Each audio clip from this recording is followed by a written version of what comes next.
ముగ్గురు ప్రత్యర్థులు అమర్, అక్బర్, ఆంటోనీ నిధి కోసం పెద్ద గుహ అడుగు భాగానికి చేరుకున్నారు. కానీ వారు అక్కడికి చేరుకున్నప్పుడు ఆ నిధి ఇసుకతో చుట్టబడిన శిథిలాల్లో ఉందని తెలుసుకున్నారు. ఎవరు ముందుగా చేరుతారో వారే నిధిని పొందుతారు. ముగ్గురి పరుగు వేగం ఒకేలా ఉన్నప్పటికీ భూమిపై పరిగెత్తటం ఇసుకపై కంటే వేగంగా ఉంటుంది. అందువల్ల నిధిని చేరేందుకు అనేక మార్గాలు ఏర్పడతాయి. ప్రతి మార్గానికి వేరువేరు సమయం పడుతుంది.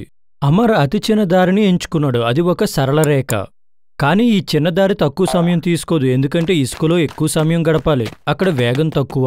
అక్బర్ ఇసుకలో తక్కువ సమయం గడపాలని అనుకున్నాడు, కాబట్టి నేరుగా వెళ్ళాడు. ఈ సందర్భంలో ఇసుకలో సమయం ఆదా అవుతుంది, కానీ భూమిపై దూరం ఎక్కువ అవుతుంది, కాబట్టి మొత్తం సమయం పెరుగుతుంది. ఆంటోనీ భౌతిక శాస్త్రంలో చాలా తెలివైనవాడు. ఈ దృశ్యం చూసి అతనికి కాంతి వక్రీభవనం పాఠం గుర్తుకు వచ్చింది. కాంతి ఒక మాధ్యమం నుండి మరొక మాధ్యమానికి వెళ్తే దాని వేగం మారుతుంది. అప్పుడు అది ఒక బిందువు నుండి మరొక దానికి అతి తక్కువ సమయంలో చేరుకునే దారినే ఎంచుకుంటుంది. ఈ తక్కువ సమయ దారిని ఎంచుకోవడం వల్లే కాంతి వంగుతుంది. దీన్నే వక్రీభవనం అంటారు. ఈ మార్గాన్ని సూత్రం ద్వారా లెక్కించవచ్చు. ఆంటోనీకి భూమి, ఇసుకపై తన వేగం తెలుసు, కాబట్టి కాంతిలాగే అతను కూడా తక్కువ సమయం పట్టే దారినే ఎంచుకున్నాడు. మరి కాంతి లంబంగా ప్రయాణించేటప్పుడు ఎందుకు వంగదో చెప్పగలరా?